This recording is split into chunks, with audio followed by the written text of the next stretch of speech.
1 year, yes, please do sit.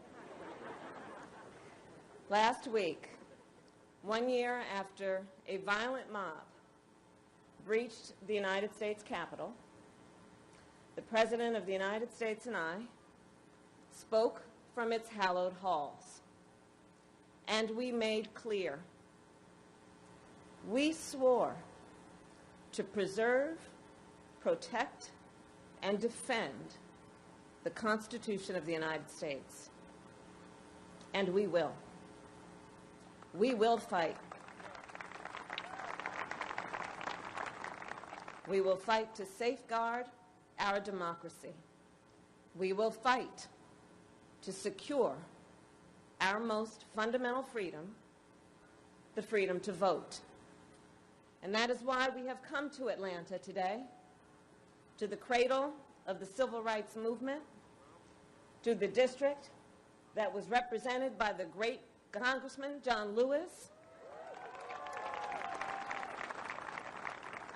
on the eve of the birthday of Reverend Dr. Martin Luther King, Jr.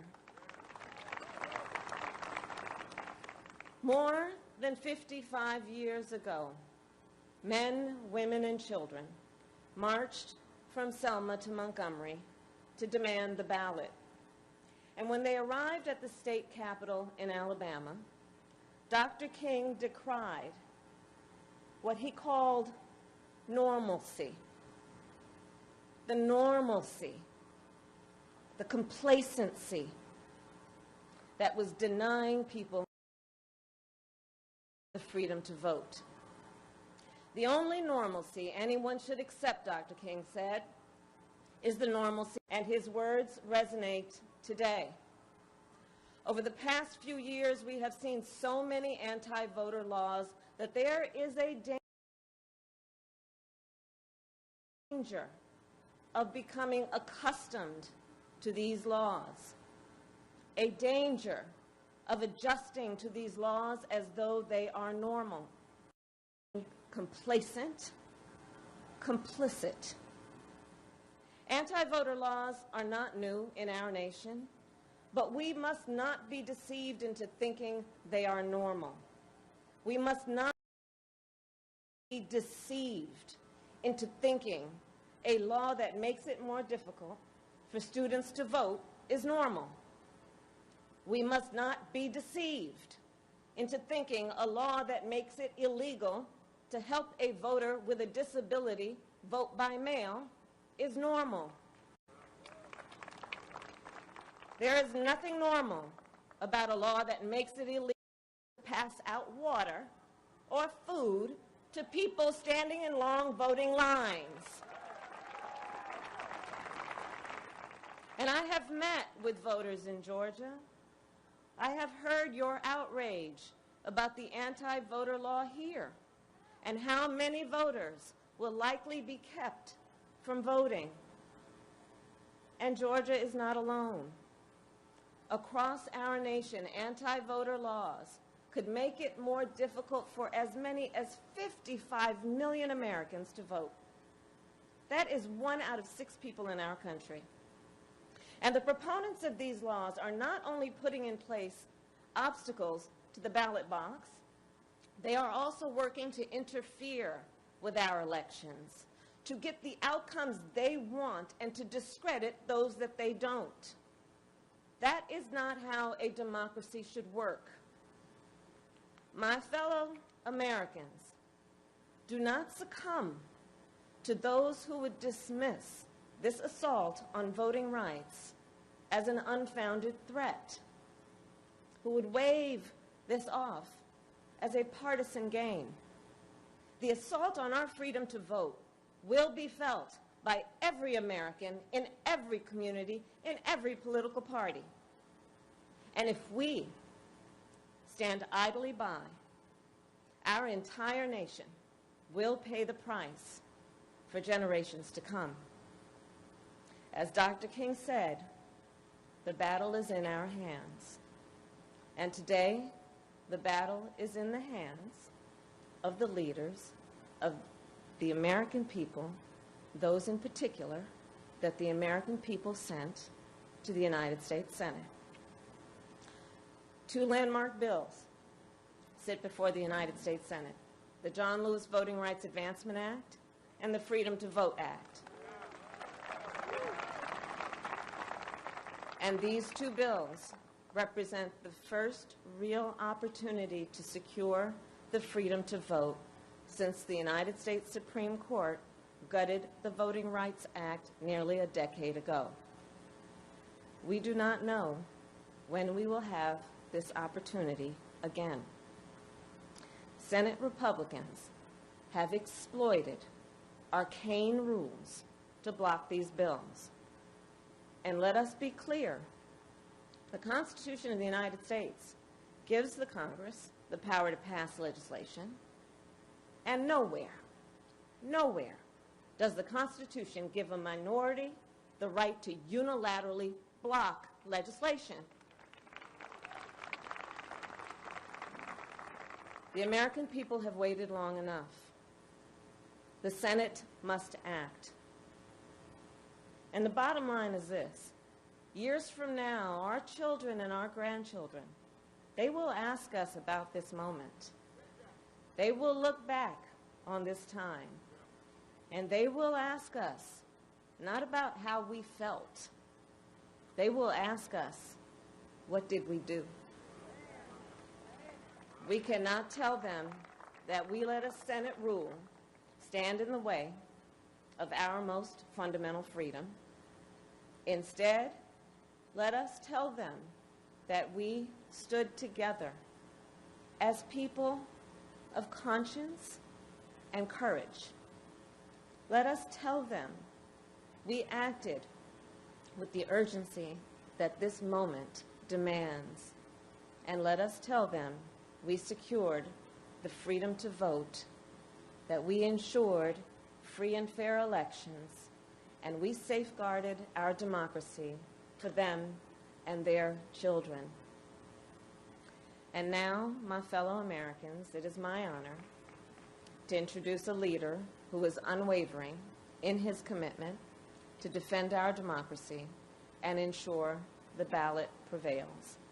The President of the United States of America, Joe Biden.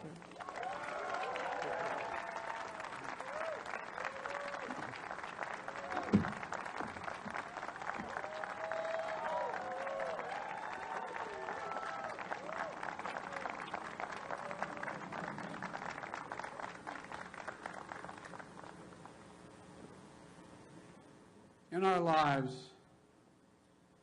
in the lives of our nation, life of our nation, there are moments so stark that they divide all that came before and everything that followed. They stop time. They rip away the trivial from the essential. And they force us to confront hard truths about ourselves, about our institutions, and about our democracy. And the words of Scripture remind us to hate evil, love good, and establish justice in the gate. Last week, President Harris and I stood in the United States Capitol to observe one of those before and after moments in American history. January 6th insurrection on the citadel of our democracy.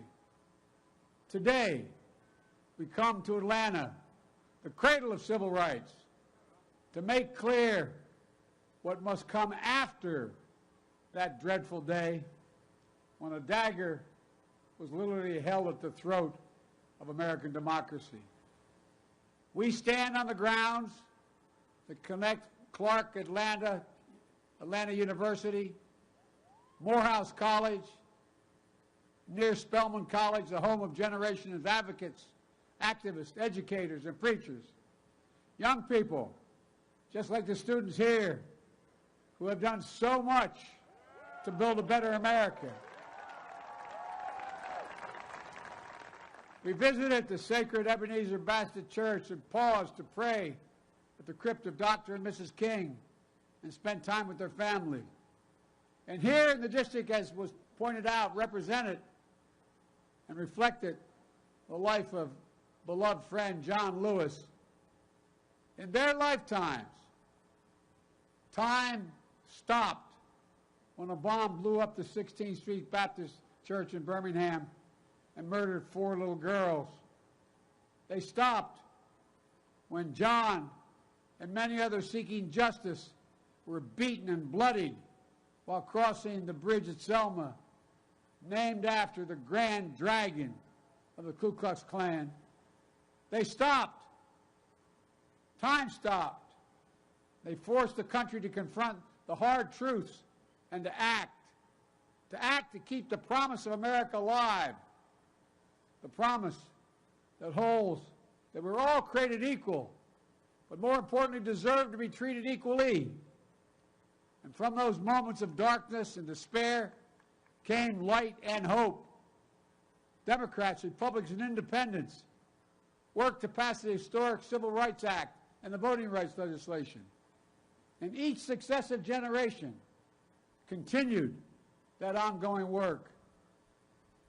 But then, the violent mob of January 6, 2021, empowered and encouraged by a defeated former president, sought to win through violence what he had lost at the ballot box, to impose the will of the mob, to overturn a free and fair election, and for the first time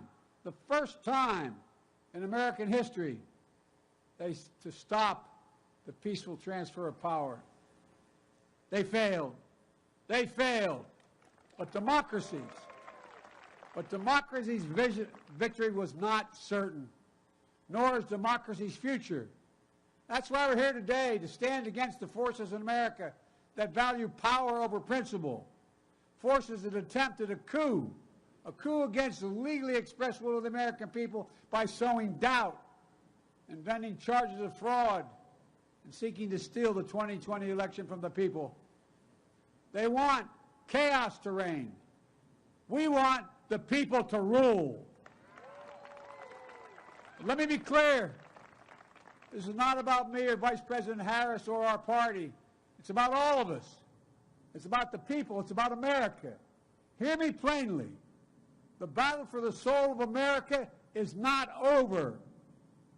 We must stand strong and stand together to make sure January 6th marks not the end of democracy, but the beginning of a renaissance of our democracy. You know, for the right to vote and to have that vote counted is democracy's threshold liberty. Without it, nothing is possible. But with it, anything is possible. But while the denial of fair and free elections is undemocratic, it is not unprecedented. Black Americans were denied full citizenship voting rights until 1965. Women were denied the right to vote just 100 years ago. The United States Supreme Court in recent years has weakened the Voting Rights Act. And now, the defeated former president and his supporters use the big lie about the 2020 election to fuel torrent and torment and anti-voting laws. New laws designed to suppress your vote, to subvert our elections. Here in Georgia, for years, you've done the hard work of democracy, registering voters, educating voters, getting voters to the polls. You've built a broad coalition of voters, black, white, Latino, Asian American, urban, suburban, rural, working class and middle class, and it's worked. You've changed the state by bringing more people legally to the polls. That's how you won the historic elections for Senator Raphael Warnock and Senator John Ossoff. You did it the right way, the democratic way. And what's been the reaction of Republicans in Georgia? Choose the wrong way, the undemocratic way. To them, too many people voting in a democracy is a problem. So they're putting up obstacles. For example, voting by mail is a safe and convenient way to get more people to vote. So they're making it harder for you to vote by mail. The same way, I might add, in the 2020 election, President Trump voted from behind the desk in the White House in Florida, dropping your ballots off to secure drop boxes. It's safe, it's convenient, and you get more people to vote. So they're limiting the number of drop boxes and the hours you can use them. Taking away the options has a predictable effect. Longer lines at the polls. Lines that can last for hours. You've seen it with your own eyes. People get tired. They get hungry. When the Bible teaches us to feed the hungry and give water to the thirsty, the new Georgia law actually makes it illegal. Think of this. I mean, it's 2020, and now 22 going into that election. It makes it illegal to bring your neighbors, your fellow voters, food or water while they wait in line to vote.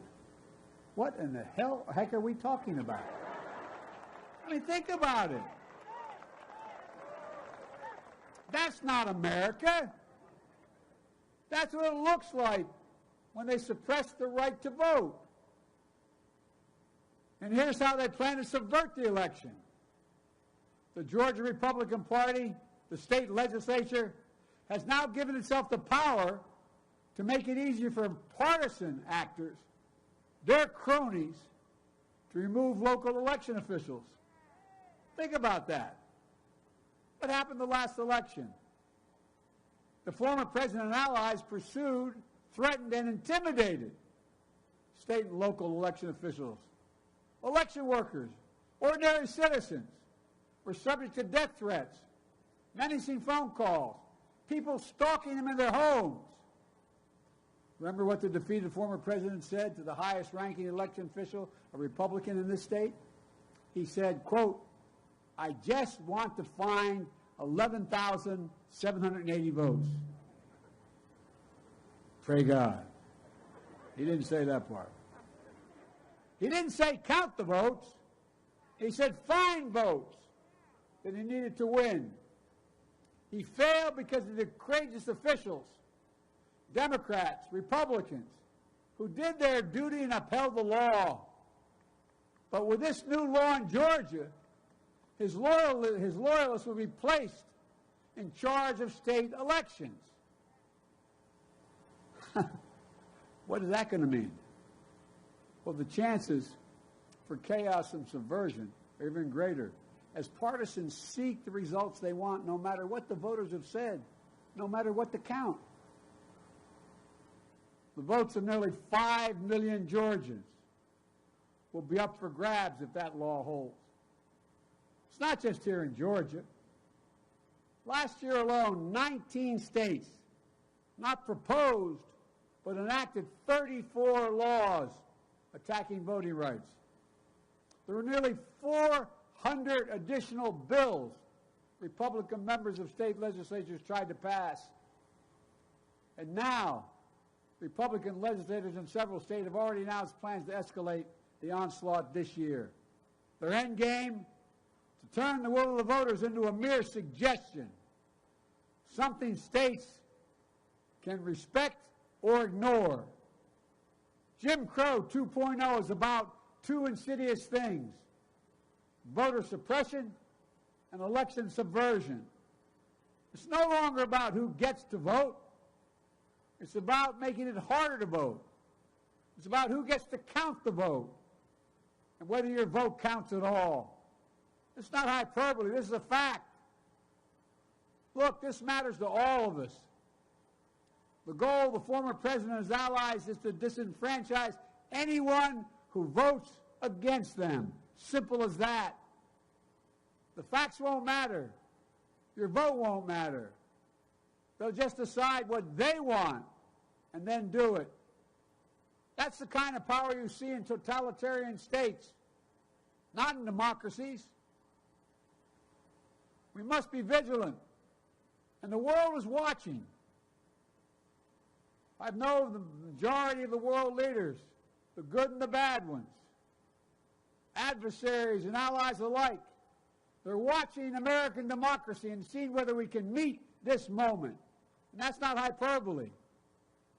When I showed up at the G7 with 7 other world leaders, there were a total of 9 present. Vice President Harris and I have spent our careers doing this work. I said, America's back. And the response was, for how long? For how long? As someone who's worked in foreign policy my whole life, I never thought I would ever hear our allies say something like that. Over the past year, we've directed federal agencies to promote access to voting, led by the Vice President. We've appointed top civil rights advocates to help the U.S. Department of Justice, which has doubled its voting rights enforcement staff. Today, we call on Congress to get done what history will judge. Pass the Freedom to Vote Act. Pass it now, which will prevent voter suppression. So here in Georgia, there's full access to voting by mail. There are enough drop boxes during enough hours so that you can bring food and water as well to people waiting in line. The Freedom to Vote Act takes on election subversion to protect nonpartisan electors, officials who are doing their job from intimidation and interference. It would get dark money out of politics, create fair district maps and ending partisan gerrymandering. Look, it's also time to pass the John Lewis Voting Rights Advancement Act.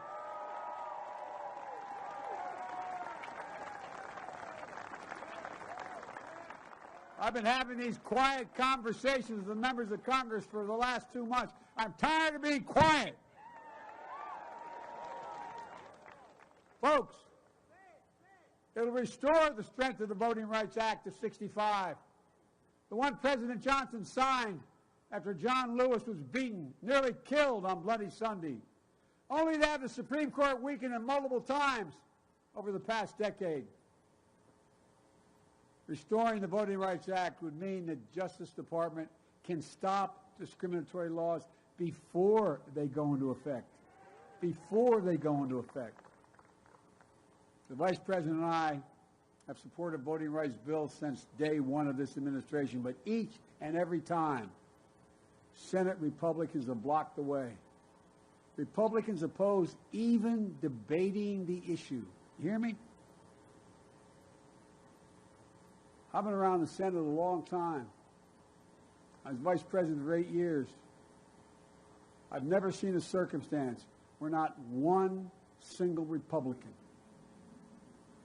has a voice that's ready to speak for justice now. When I was a senator, including when I headed up the Judiciary Committee, I helped reauthorize the Voting Act 3 times. We held hearings, we debated, we voted. Was able to extend the Voting Rights Act for 25 years. In 2006, the Voting Rights Act passed 390 to 33 in the House of Representatives and 98 to 0 in the Senate, with votes from 16 current sitting Republicans in this United States Senate. 16 of them voted to extend it.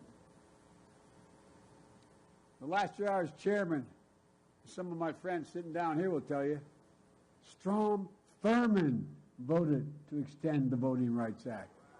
Strom Thurmond. You can say that again. Wow. You have no idea how darn hard I worked on that one.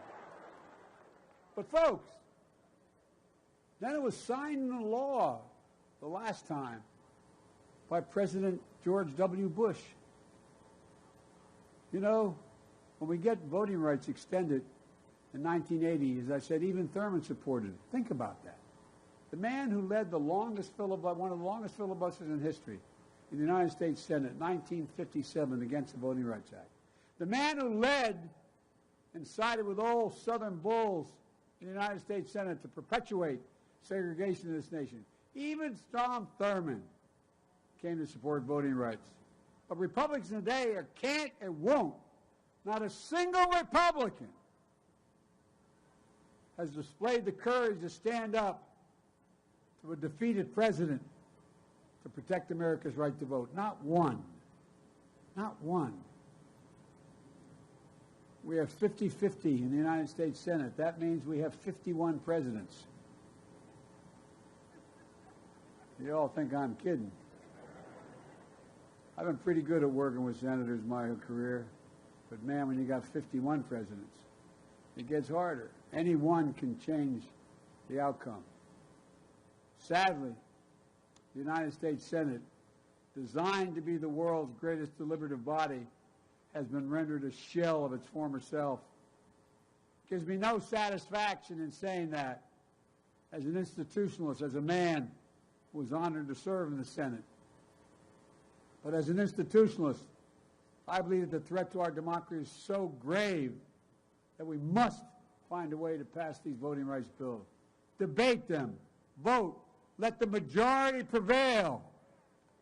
And if that bare minimum is blocked, we have no option but to change the Senate rules, including getting rid of the filibuster for this.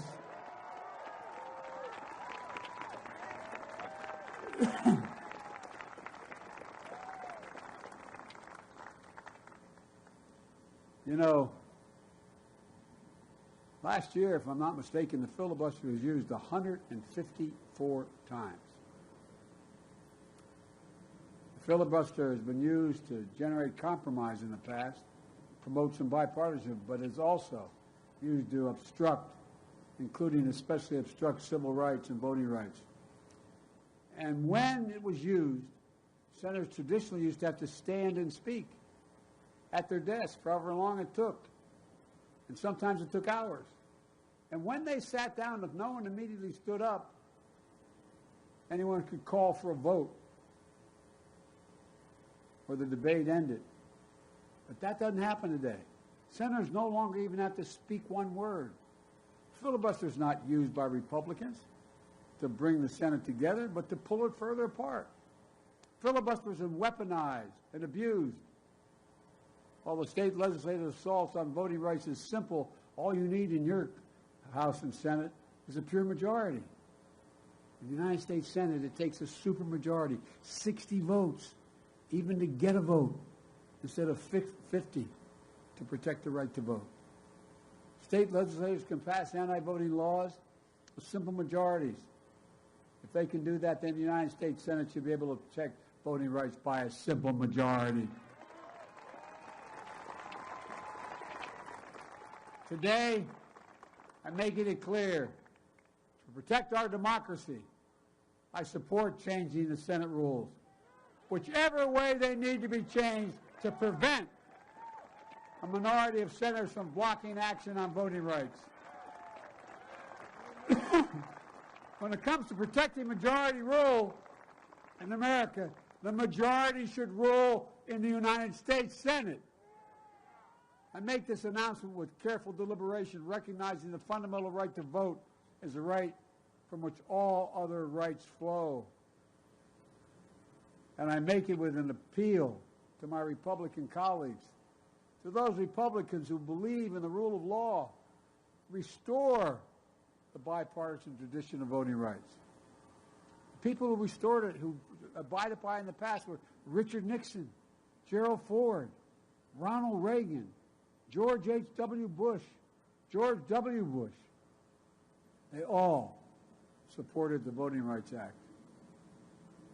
Don't let the Republican Party morph into something else. Restore the institution of the Senate the way it was designed to be. Senate rules were just changed to raise the debt ceiling so we wouldn't renege on our debt for the first time in our history, prevent an economic crisis. That was done by a simple majority. As Senator Warnock said a few weeks ago in a powerful speech, if we change the rules to protect the full faith and credit of the United States, we should be able to change the rules to protect the heart and soul of our democracy. He was right. In the days that followed John Lewis's death, there was an outpouring of praise and support across the political spectrum. But as we stand here today, it isn't enough just to praise his memory. We must translate eulogy into action. We need to follow John Lewis's footsteps. We need to support the bill in his name. Just a few days ago, we talked about, up in the Congress and the White House, the event coming up shortly to celebrate Dr. King's birthday. And Americans of all stripes will praise him for the content of his character. But as Dr. King's family said before, it's not enough to praise their father. They even said, on this holiday, don't celebrate his birthday unless you're willing to support what he lived for and what he died for. The next few days, when these bills come to a vote, will mark a turning point in this nation's history. We will choose. The issue is, will we choose democracy over autocracy, light over shadows, justice over injustice? I know where I stand. I will not yield. I will not flinch. I will defend the right to vote, our democracy against all enemies, foreign and, yes, domestic. And the question is, where will the institution of the United States Senate stand? Every senator, Democrat, Republican, and Independent, will have to declare where they stand, not just for the moment, but for the ages. Will you stand against voter suppression? Yes or no? That's the question they'll answer. Will you stand against election subversion? Yes or no? Will you stand for democracy? Yes or no? Here's one thing every senator, every American should remember. History has never been kind to those who've sided with voter suppression over voters' rights. And it will even be less kind for those who side with election subversion. So I ask every elected official in America, how do you want to be remembered? At consequential moments in history, they present a choice. Do you want to be on the side of Dr. King or George Wallace? Do you want to be on the side of John Lewis or Bull Connor? Do you want to be on the side of Abraham Lincoln or Jefferson Davis? This is the moment to decide, to defend our elections, to defend our democracy. And if you do that, you will not be alone. That's because the struggle to protect voting rights has never been borne by one group alone. We saw freedom riders of every race, leaders of every faith marching arm in arm, and yes, Democrats and Republicans in Congress of the United States and in the presidency. I did not live the struggles of Douglas, Tubman, King, Lewis, Goodman, Cheney, Swerner, countless others, known and unknown. I did not walk in the shoes of generations of students who walked these grounds, but I walked other grounds because I'm so damn old I was there as well.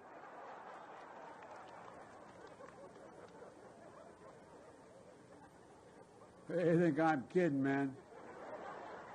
Seems like yesterday, the first time I got arrested. Anyway.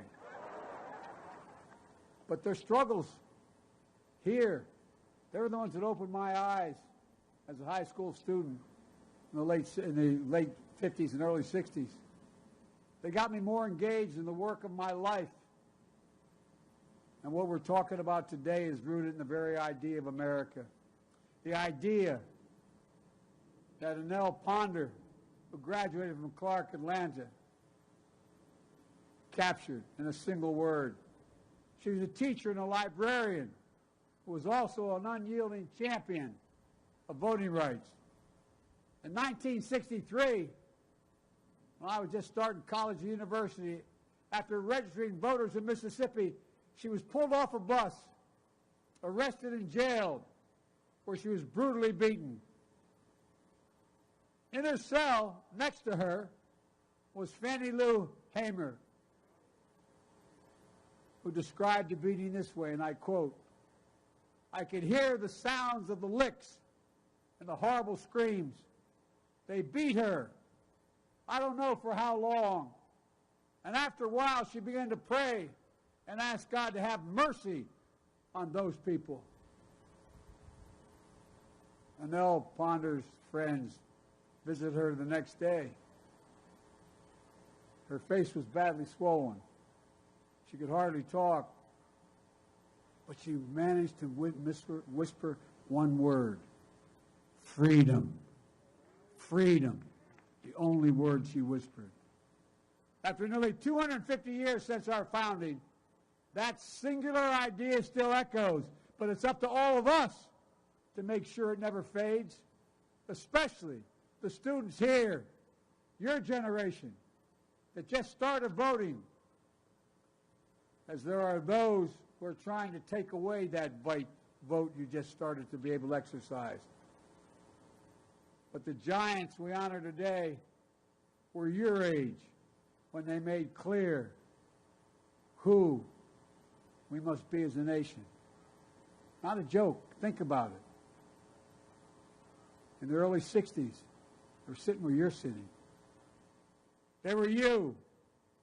And like them, you give me much hope for the future. Before and after in our lives, in the life of this nation, democracy is who we are, who we must be, now and forever. So let's stand in this breach together. Let's love good, establish justice in the gate. And remember, as I said, this is one of those defining moments in American history. Each of those who vote will be remembered by class after class in the 50s and 60s, the 2050s and 60s. Each one of the members of the Senate is going to be judged by history on where they stood before the vote and where they stood after the vote. There's no escape. So let's get back to work. As my grandfather Finney used to say every time I walked out the door in Scranton, he'd say, "Joey, keep the faith." Then he'd say, "No, Joey, spread it. Let's spread the faith and get this done." May God bless you all, and may God protect the sacred right to vote. Thank you. I mean it. Let's go get this done. Thank you.